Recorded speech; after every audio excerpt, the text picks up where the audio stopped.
Hello everybody, welcome back to another review. My name is Gary, and this time we're going to be talking about the BeerMonster Draught beer tap. We've already tackled portable blenders, we've already tackled water bottles. I think this is the Hail Mary of a trilogy of reviews. First things first, it comes in a massive whopping great big box. I'm going to have to do a fucking huge unboxing, probably off camera so I can set it all up. In my hunt to find a beverage which is going to replace my love of Coca-Cola, this probably isn't the healthiest, but it is the funnest. Bit of context before we start, I was in Birmingham the other weekend and my friend had one of the rival machines to the brand I'm going to be talking about today, and he swore by it and he poured me a pint and it was the most delicious thing I've ever tasted. I thought I need that for the World Cup this winter, or just generally in my life. So I had a little look online and I found that from the most expensive machines to the cheapest machines, BeerMonster seemed to be middle of the range, which means it's probably the most accessible type of beer machine on the market. I'm like a kid at Christmas. It came today along with a keg of Budvar beer, which I preemptively put in the fridge behind me so I can chill it to below room temperature. The only downside I've heard to these machines is the first time you pour a pint from any of them, they go super frothy and undrinkable,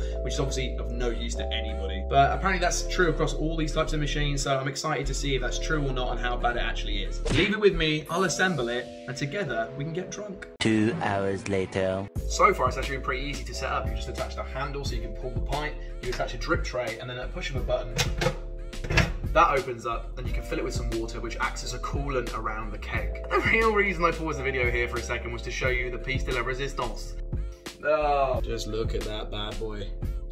Okay, so the keg is now in the machine, it's all attached, I've turned it on. As I already had it in the fridge, it's now at 11 degrees, which I think is a drinkable temperature, but I think it's gonna work its way slowly down. I found these instructions it came with a little confusing.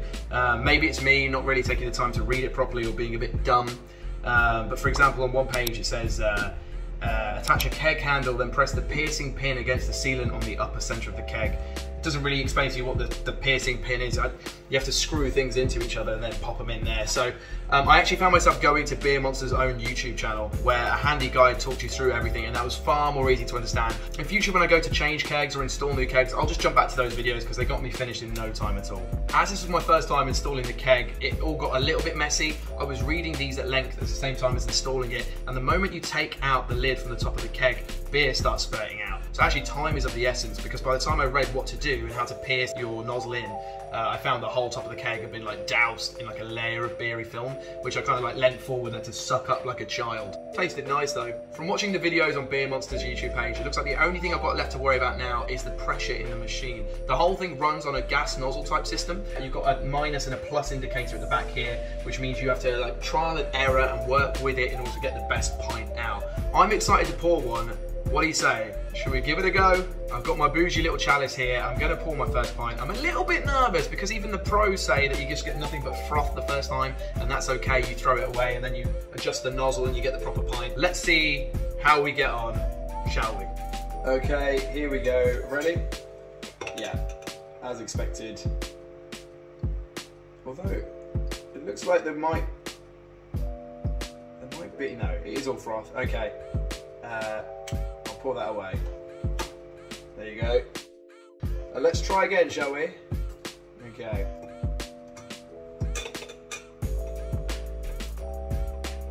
Okay. It's pouring very slowly now, so I'm going to stop that. That stream was a lot slower since I adjusted, but the beer looks a bit better. Let's go back towards the minus. And try again, shall we?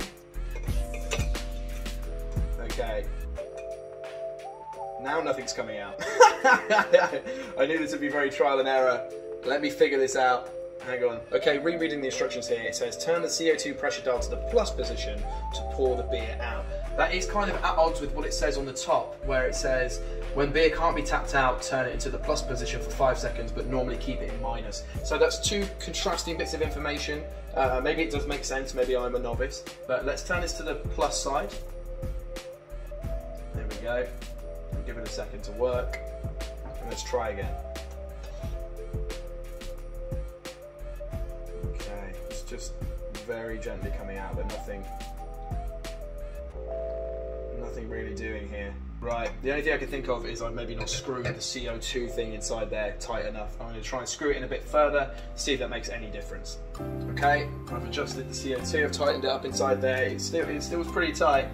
Let's have a little go again. Yeah, nothing.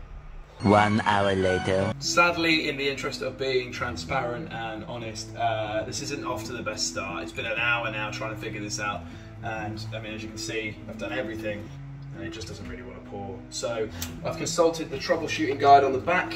It says if the beer tap is not dispensing beer, could be a bunch of things, even down to the keg itself, which isn't cool. It says beer flows out too slowly, which that was doing. It says replace with a new CO2 cartridge. So we don't have another keg to replace that with. I wouldn't be happy doing that anyway, seeing as it's a brand new keg. So I guess we're going to have to try a new CO2 cartridge, even though that was a brand new CO2 cartridge. So let's swap them around and see if that makes any difference. I've changed the CO2 canister from this one that was brand new. Maybe I over-tightened it, I don't know. That could be a reason.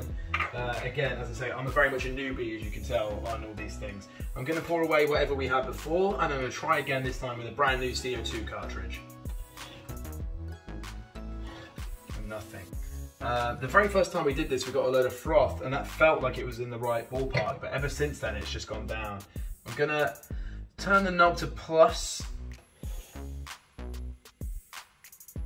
Just nothing. I really don't know how to carry this review on if it doesn't work. Shame. Okay, don't really know what's going on, but I turned the machine off, I walked away, I gave myself 10 minutes just to try and figure out what was going on. Came back, turned it on, I actually opened the top again, made sure I pushed the pump all the way inside, it was a little bit not quite to the bottom. And I just quickly pushed the handle to see if anything would happen. And it did, look like it was starting to do beer again. So, should we try again? I got excited there, I thought I cracked it. Let me leave it in the plus while I do this.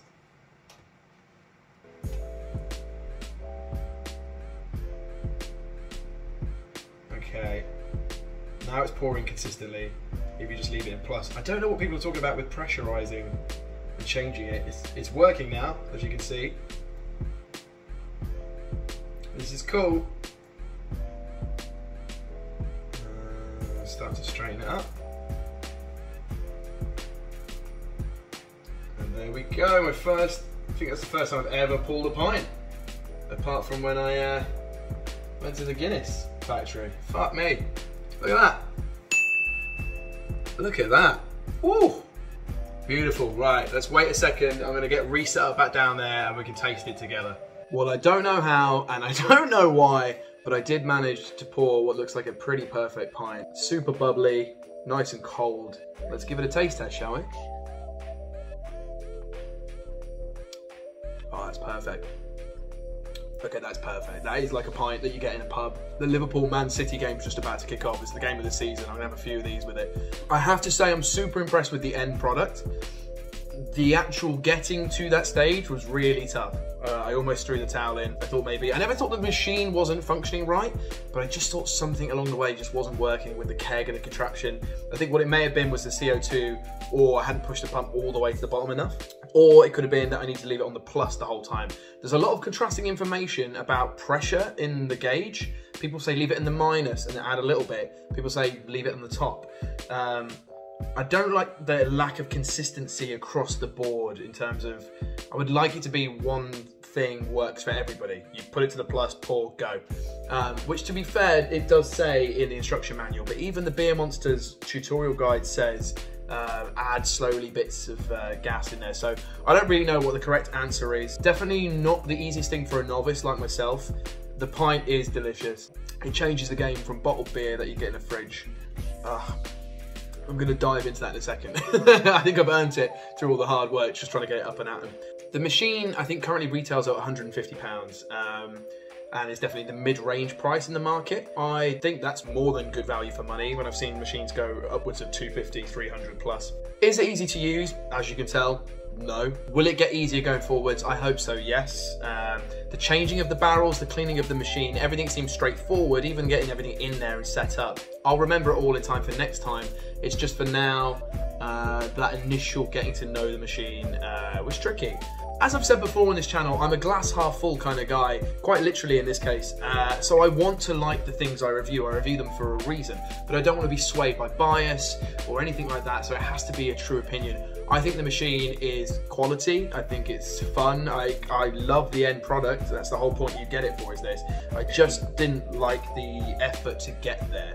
I may do another video at one point revisiting it a few months down the line, where I've had a few more kegs, I've tried things out, and see how I feel, because I hope it gets easier and easier to use, and by Christmas time when the World Cup is, I can be pouring pints left, right and centre. So for what it is and the price it is, I think it's a cool piece of kit, and the pints are delicious. And can I recommend the machine to you guys at home? I haven't tried the competitors. I don't know how they stack up. I know the CO2 canisters are something that I think are quite specific to this machine, and maybe not necessarily some of the competitors. So I don't know if that makes it an easier process, a harder process. I really am new to this thing.